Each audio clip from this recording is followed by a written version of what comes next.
తర్వాత అటు వాళ్ళ అమ్మ మాట కాదనలేక ఇటు నీతో కాపురం చేయలేక ఏ సూసైడ్ చేసుకుంటే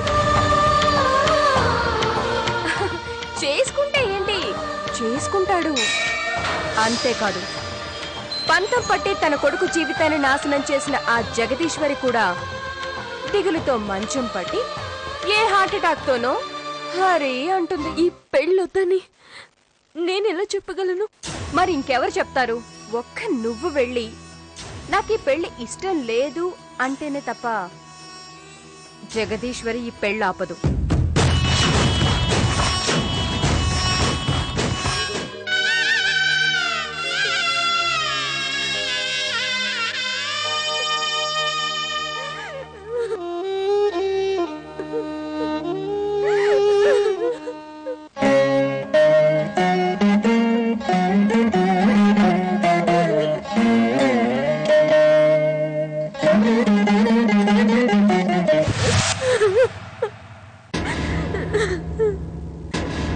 ఎంత పని చేసావే?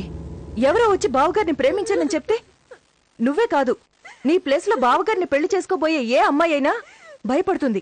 అయినా ఎందుకు తెలుసుకున్నానో తెలుసా? ఇలాంటి అధిక ప్రసంగం ఏదో చేసుంటావనే నమ్మకంతో.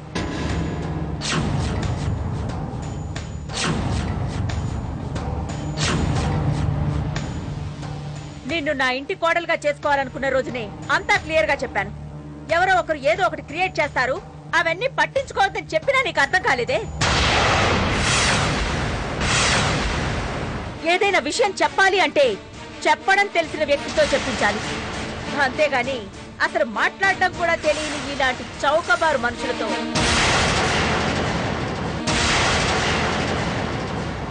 చెప్పించకూడదు. అది చిన్నపిల్ల కంగారులో తప్పు చేసింది. అన్నీ తెలిసిన మీరు కూడా ఇలా కోపడితే దాని జీవితం ఏమైపోతుందమ్మా? ఈ ఆలోచన నాతో అబద్ధాలు చెప్పే ముందు రావాలి. అడ్డమైన పనులు చేసే ముందు లేక ఆలోచించాలి. క్షమించడం అంటే చేతగానితనం కాదు, పోనీలే అని వదిలేసే మంచితనం. మీ వల్ల మంచితనం మర్చిపోయే పరిస్థితి ఏర్పడింది.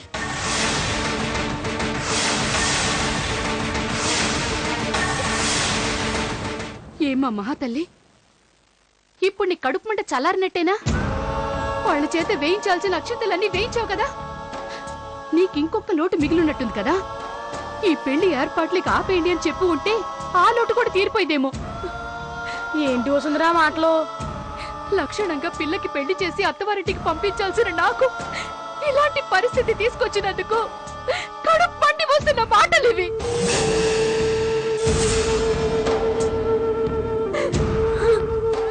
అమ్మా, ఇందులో పిండితో పెళ్ళేదమ్మా.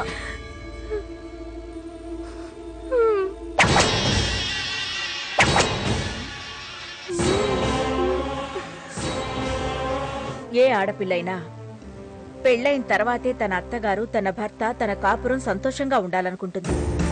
కాని లేఖల అనుకోలేదే. తను మన ఇంట్లో అడుగు పెట్టకముందే నేను, శ్రీరామ్ మనమందరం సంతోషంగా ఉండాలనుకుంది. అది తన గొప్పతనమే కాని తప్పెలా అవుతుంది? నా కోడలు మేలిమి బంగారం మారుతి. కోడలు బంగారమే గాని దాన్ని ఎలా పడితే అలా వంచగలిగే శ్వేత లాంటి వాళ్ళ పరిస్థితి ఏంటి? శ్వేత శిశుపాలుణ్ణి శ్రీకృష్ణుడు 100 తప్పులే క్షమించినట్టు శ్వేత విషయంలో నేను అలాగే ఉండాలనుకున్నాను. మరేంటక్క, చక్రం వదిలి తలకాయ కట్ చేసేయాల్సిందేనా? కట్ చేయాలి. దాని తలని కాదు, దానిలోని పొగరుని, అతి తెలివితేటల్ని, ఇంకా శ్రీరామ్నే కట్టుకోవాలన్న దాని ఆశని, వీటన్నిటినీ కట్ చేయాలి ఒకే దెబ్బతో.